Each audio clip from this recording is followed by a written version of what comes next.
And this should also be a really hard game for the Heralds. Because is there a lot of mech actually in TVP right now? Nah. I mean, the closest we come to mech is Mass Liberator Mine, so. Yeah.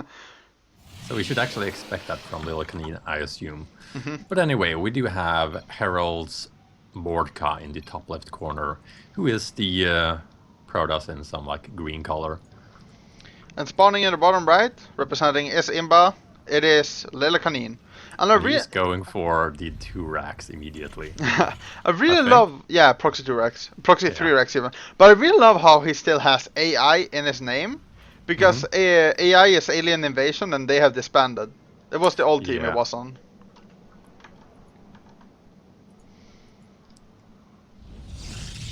Like, does name changing actually cost money? Like, No, has he has that it's free. covered? It's free. It's free. Okay, it's free. You get one new every season, so you should have plenty. Yeah. Yeah, you should be able to, yeah. Oh, it's Proxy. Oh, I think it's gonna be Proxy Reaper, and then okay, I'm gonna make a bold prediction here, but it might be Ghost afterwards. Ooh, are you...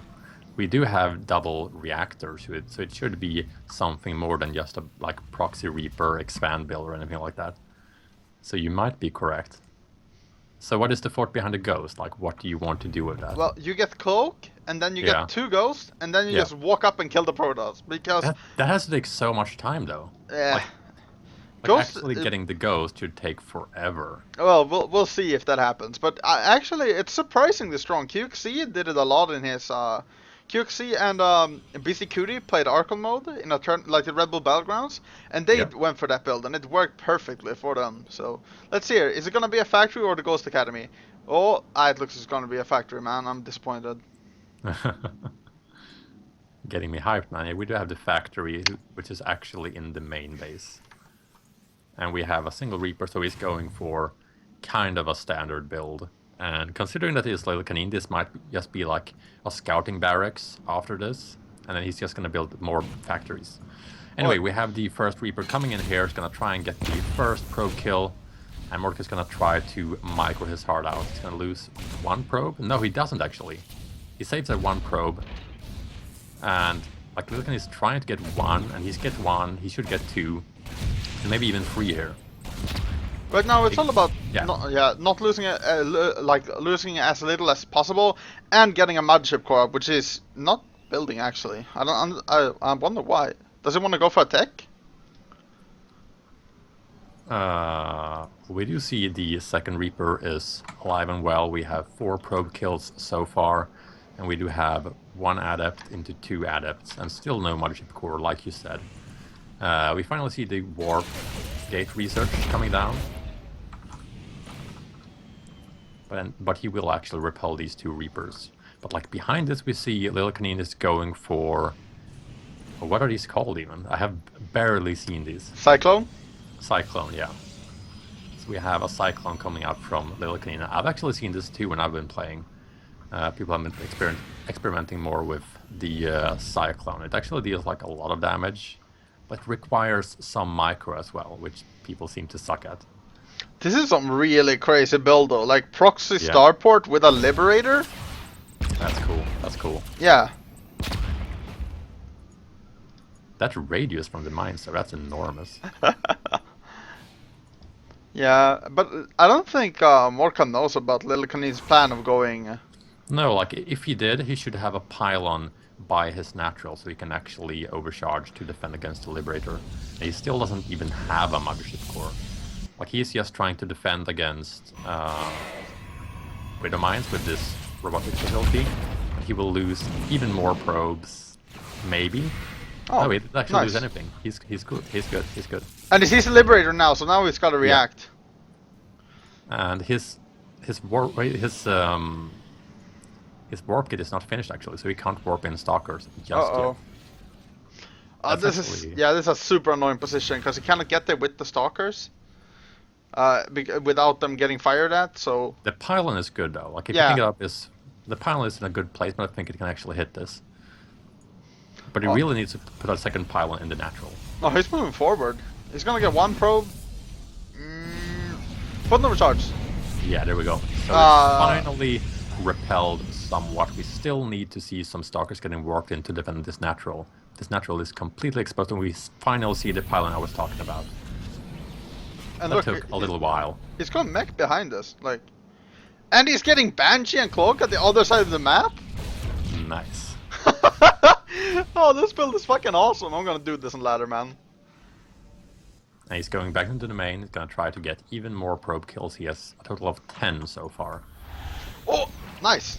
Ooh, and we have to see the War Prism coming in here. Gonna try to do the counterattack against Lilican, but he does have a siege tank in place.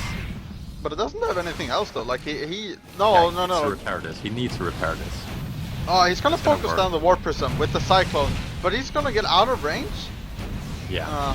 He needs to focus the SCVs that are repairing, not the siege tank. But he's having trouble at home dealing with this since he has Yeah. no mining.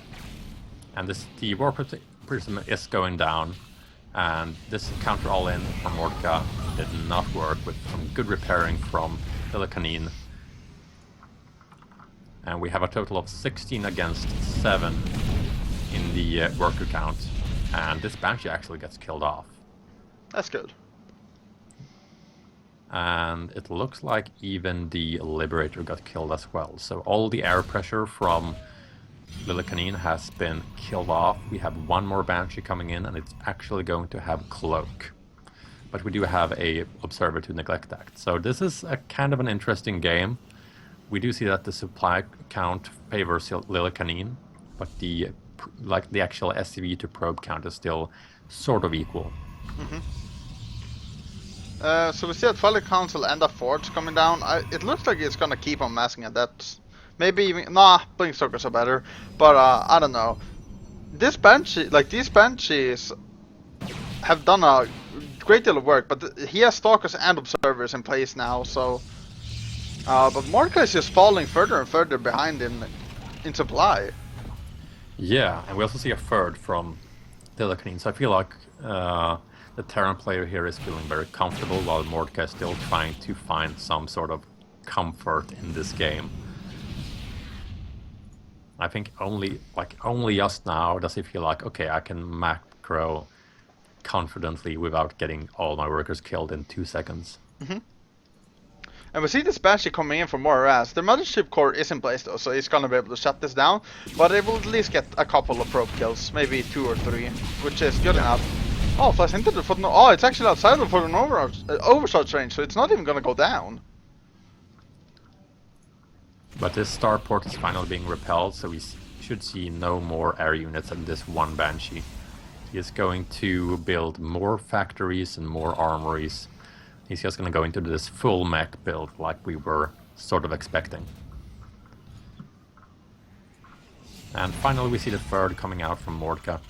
So this is really the move he needs to do. The only question, can he hold on to this third? Because I expect Lilicanine will have some sort of like mid-game push with some siege tanks and some hell or fire bats rather. Something that's super good against mech is disruptors, because he has to siege up, and that means that they cannot dodge the disruptor balls. So I wonder if he's gonna actually be going for like mass disruptor or something like that. Do you actually know if the disruptor range is as long as the siege tank firing range? That's a good question. I have no idea. It is. Yeah. And if it isn't, I think it's by like, so like if the tank it's got doesn't like a have smidge. Yeah. Yeah, it's really close. So you sort of need a bulk of an army to actually tank the tank shots, or you will actually get killed. He landed the starport and is repairing it with a mule. Nice, I like this. Efficiency, it's called efficiency. Is he gonna build more Banshees? Oh. I mean, just having one Liberator running around and being pesky is always annoying. Yeah, but if he was going Liberators, why would he build a tech lab? Yeah, I guess it's more Banshees. Yeah. I mean, that's annoying too. I just hate having like one Liberator on the map, always being able to like run around and find that small corner where you can't defend. Alright, so we do see the third from both players going down. And Mordka could transfer even more probes if you'd like. You see his natural being very oversaturated. Mhm. And yeah, we've seen the income tab like more like Little Canine is still ahead in workers, and I thought it was gonna get a fourth. I was like, oh my god, Little Canine, you're And so here we see the greedy. Hellions coming into the third of Mordka, and he's gonna lose some more probes, but only like one. That's a good hold by Mordka going for the quick response, and we do not actually see a Banshee from this starport. We see a Raven to tank any Blink Stalker shots. Mhm. It's also good for spotting though, because like he doesn't have to waste scans to clear observers slash DTs anymore. Yeah, yeah. Super good. So you could like potentially go into like mass Banshees and a few Ravens to like clear out observers and just being really fucking annoying. He's getting not liberator range, but cyclone range. Oh. Cyclones is a unit we haven't really seen a lot. Well, that's because it's not that good. Like, Yeah, yeah. So I'm kind of glad that this Terran player called Lila Canine is really trying to go for it. This is another thing that I talked about yesterday. Like, he has such a long name. God damn it. Yeah. Like, you can't say Lila. I guess you could say Canine, but it only makes sense for a Swedish player. Yeah. Canine is basically bunny. Yeah. He's Danish, so you know. Yeah, he's a small bunny. Small Danish bunny. We actually see two adepts getting shaded into the third of Lila Canine to try and get some friendly fire.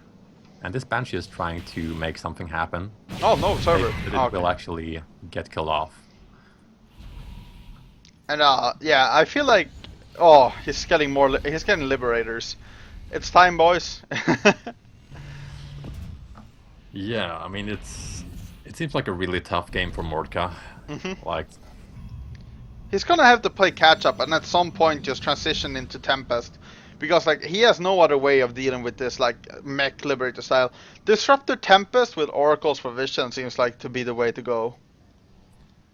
yeah, certainly. Like, we are approaching a maxed Terran mech army, which is really, really hard to deal with unless you have some really good Tempests or something like that. Just like you said. We see some more probes going down. We have a total of 34 probes killed by our Terran player thus far. Oh my god, that's a lot of Hellions. These Stalkers are not gonna stand a chance. Like, Stalkers are good against Hellions, but when in When this it reaches number... this amount, yeah, it's too much. Oh Jesus. And he's going from top side now. I think it's just trying to poke around and make Little Canine stay at home. Yeah, like look at how small this army is in comparison. Like there's not a lot of for Mordka to like really work on here. And here comes the Hellbats. And yeah, he's just gonna fall back, it looks like. He's doing some War Prism harassment with these Immortals, actually, to the left side. Hellbat being like boosted in these medevacs, but he's countered with a Stalker at the Watchtower. Yeah. So this should do no damage, but you know what can happen. Oh, that was a pretty bad link. He failed that. Yeah, like Mordka actually has a bank, so I think he's just been trying to think of what he should transition into. Oh. Watch out, watch out, watch out. Ooh. Don't get too greedy, Mordecai. This is how you lose.